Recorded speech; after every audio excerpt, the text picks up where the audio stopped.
Alright guys, TacticalRab back again today. I hope you're all doing well and enjoying your day so far, and wow, I am officially mind blown this time around. Just yesterday we were talking about Los Angeles Guerrillas making what a lot of people consider to be the worst roster change in CDL history, and Dallas Empire decided, alright, yeah, let's go one better lads, hold our beer, we're going to drop Huke to the bench, FeLo comes into the starting team. What an incredibly strange change this is, especially the fact that yesterday they won a match and now Huke's been benched. Lots to dive into today, unbelievable scenes. Intrigued to hear your thoughts in the comment section. I'd like if you guys enjoyed the video, subscribe if you're new as always, I'd greatly appreciate it. Really helps out the channel. Thank you very much indeed for doing that. And where to even begin? Well, with this first of all from Revan, that being the head coach over at the New York Subliners. Hail Hydra, he says, as the New York Subliners' new squad of Hydra, Mac, Clayster and Asim is demolishing a mystery team in a scrim right here 250-3, which is obviously not going too well for these lads. And as Octane says, that is very money chin of you. So I believe the team they're up against here was the Los Angeles Guerrillas, not exactly having the greatest time with their new lineup. And another team with the new lineup on Sunday is going to be the Dallas Empire in very remarkable fashion indeed. I did say in yesterday's video, yes, they have been underperforming the level we would have expected them to be. Huke, of course, was one of the best players in the game, if not the best player, right at the start of the game, but in Stage 2 he fell off somewhat, but even falling off for Huke's standards is still a very good SMG performance.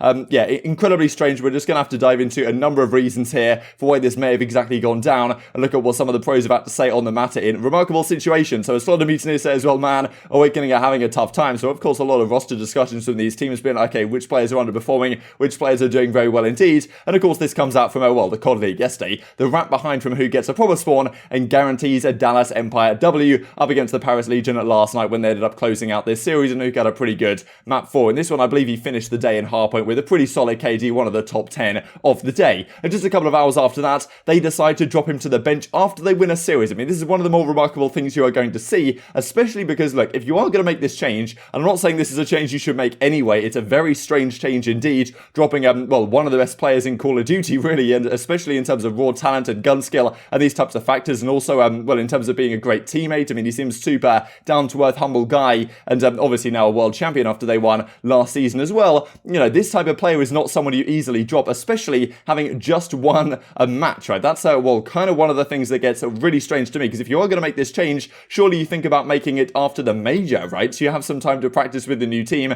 as opposed to winning one series and then immediately dropping him. So that's kind of why I think this is really strange to a lot of people. And this is of course, this is the series performances. Huke has a 1.05 over the course of the series. It's not like he had an absolute shocker and they decided just to drop him to the bench. And then here we go then with the official statement last night coming out from the Dallas Empire. FeLo will be in the starting lineup Sunday against Toronto as we move Huke to a reserve role. Just before we go on to the rest of it, thought I'd mention this official statement from Raymond Lussier, head coach and GM. So that's Rambo, of course. So, the statement effectively is from their head coach and GM, not from Hastro or anything like that. Because you guys well know that Huke is Hastro's golden child, right? And has been for the last several years. He's wanted to keep him on Envy, basically at all costs. And, having done so now successfully into the Dallas Empire winning the World Championship, he's now getting put on the bench. We're going to go through some potential reasons why this might have happened. But as they say right here, the team felt we were playing below our potential. And with FeLo playing so well in challenges, which is certainly true, he's earned a shot to compete in the starting lineup. Now, interestingly, FeLo has tended to be running lately an assault rifle in the challenger side, which does beg the question to me, are they trying to make some significant role changes within this starting lineup for the Dallas Empire?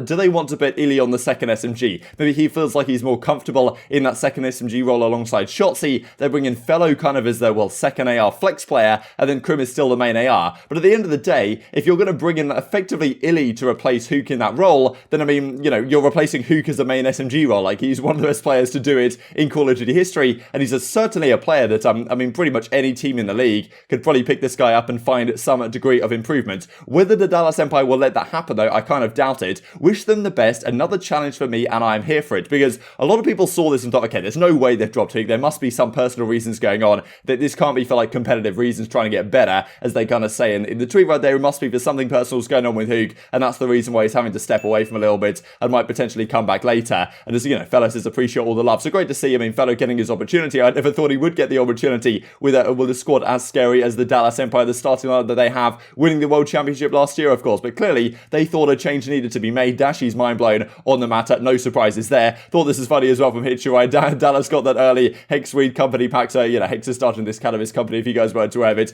I'm not sure who made this, but it's just absolutely hilarious. So, but of course, we saw in the statement right there that it wasn't actually actually Hastro making this call, it seems. It was, it was Rambo and the rest of the team more generally. But whoever's making this decision, it is a very strange one. Will it work out to their favor? I'm not really sure if it will. And well, as Method says, who is next? Simp. We'll look at a couple of things in just a second, but I wanted to say on the matter, really, like, if you're Dallas Empire, I can understand that, all right, you thought Huke was underperforming based on his Stage 2 performance compared to Stage 1. You've, of course, finished 3rd at the Major for Stage 2. You finished 2nd at the Major for Stage 1. Those are great performances by any team's caliber, but at the end of the day, it's not winning, and that's, of course, what the Dallas Empire want to do. So I can understand anything, all right, let's consider some changes here. I'm not really sure what changes I would have tried to make at that point, but you might be thinking, all right, Huke's maybe underperforming, maybe he's got a little bit too comfortable in the fact that, I mean, you know, he thinks he's always going to be in this lineup because he's a great player and he was great at the start of the season and they won the World Championship. They're the reigning World Champions, minus Clayster, of course, from last season in the 5 versus 5 arena in Modern Warfare. So maybe, I mean, maybe the management thinks, all right, Huke's, maybe he's getting a little bit too comfortable, and if we just drop him from the team and bench him for a while with the intention to bring him back in a month or so's time, then that's really going to, you know, spark the fire for Stage 4, Stage 5, leading into champs and getting him back to top form.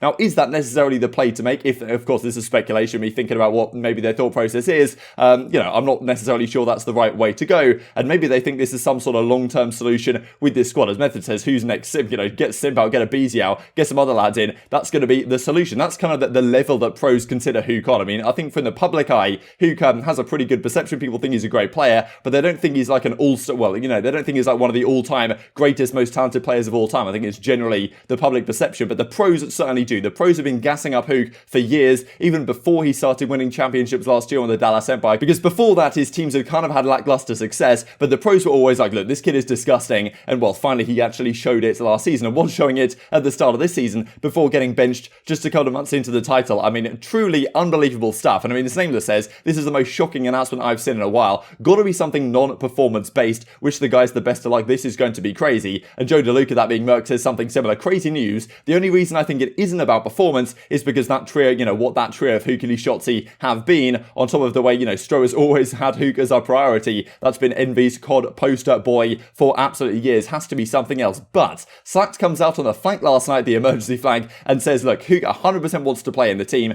There's been some rumours that maybe Parasite says that's not fully the case, and Slacked says maybe he's heard something, or, you know, whatever. I'm not 100% sure. But, well, at least what Slacked says to the public is that he isn't out for personal reasons. He 100% wants to play. And we saw really from that tweet from Huke a second ago, this is a new challenge, you know, I need to tackle it, this type of stuff, makes it seem like he didn't want to get dropped against his own will right here, which is, well, I guess that adds fuel to the fire of the surprise that is this move. Wait, I'm saying, who wants to wait? Kyler wants to play? Yes. So you're saying, Jerry, you believe it's strictly a competitive decision? Yes. Really? Where'd you get Jesus that? Christ. You got a source on that? I do have sources, and I can tell you guys, but I'm not going to expose. Let me ask I know you, for a 100% fact that Kyler wants to play. I told you guys. Let me ask you a question. So it's not personal. So what happens going forwards from here? Because Huke, as I've said, and I've gassed him up a fair bit already, one of the most talented players I think we've ever had in Call of Duty history. Been around since the Advanced Warfare days. Been an absolutely phenomenal player. Now, him on the bench of the Dallas Empire, how many players go to the bench and then get back into the starting team not too long after? It hasn't really happened, especially so far this season so far. We haven't really seen that happen. And if Dallas Empire perform pretty well, I mean, FeLo's a great player. He's actually been playing really well in challenges.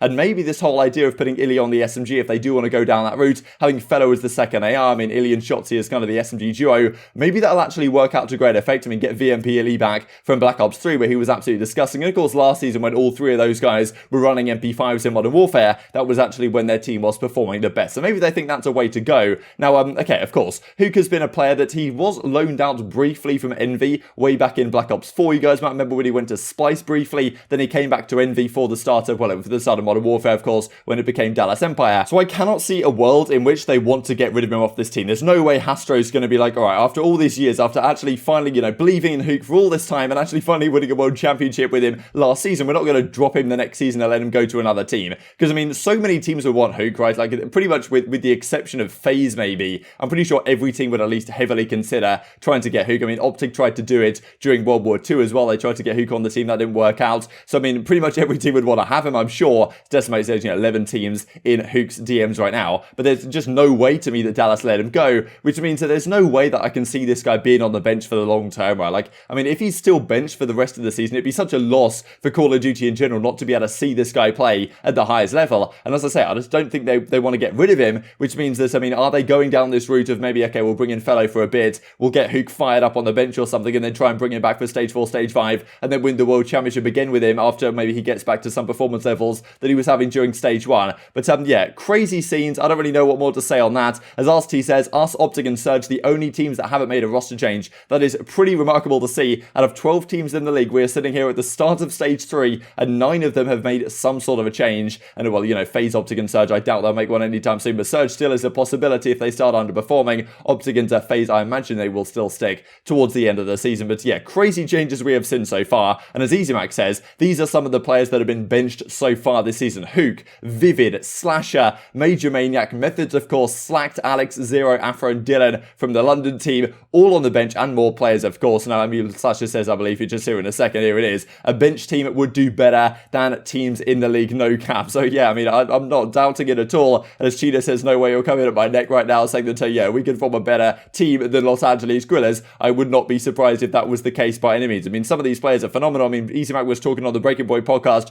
just the other day, the fact that Vivid getting dropped, he's a player that could improve a number of top teams. And now you've got Huke out there who's, arguably a better Vivid in effect. It's really crazy stuff. I'm very intrigued to hear your thoughts in the comment section below. Why have Dallas Empire done this? Will Huke be coming back at any point? Would we potentially see him in another team? Will the Dallas Empire get better, right? It's a good possibility that actually they have a bit of a honeymoon period right here. It actually works with FeLo maybe in that second AR, depending on what they want to do. But, I mean, surely I don't think this can be a long-term solution. I don't think this squad is going to be the one that wins the World Championship with Huke no longer in that team. That's just my take at the very least. Thought I mentioned this as well from Round 11 stats, given we did touch on it yesterday, and I was kind of asking how good is Crimsix on Express Search and Destroy? He has a 1.92 KD on that map. Last 3 games, he's got 10-0, 9-3, and 8-1. That is, pretty remarkable stuff. These are the games later today, and of course, the big one on Sunday that now is Ultra versus Dallas Empire, where we actually get to see this team officially in action. But tonight, we've got LA Thieves versus Seattle Surge, and OpTic Chicago versus the London Royal Ravens. 2 very interesting matchups. Get to see how this new Thieves team plays up against a pretty solid Seattle Surge, and OpTic back in action with pretty much the perfect schedule they could ask for, starting out with, in theory, the easiest team, and ending with the hardest team, Atlanta FaZe, in a couple of Sundays' time. But honestly, incredible scenes. I thought this is funny for Kevy's skills as well. We want to win. Nothing else matters. Also, Envy manages to drop Huke from the team. Intrigued to hear your thoughts in the comment section below. I hope you guys enjoyed the video. If you did enjoy it, I'd greatly appreciate a like on the video. It really helps out the YouTube algorithm. I know you enjoyed this content. Other people like you may enjoy this content as well, and I'll grow the competitive Call of Duty community. Thank you for watching as always. Take care, and I will see you next time.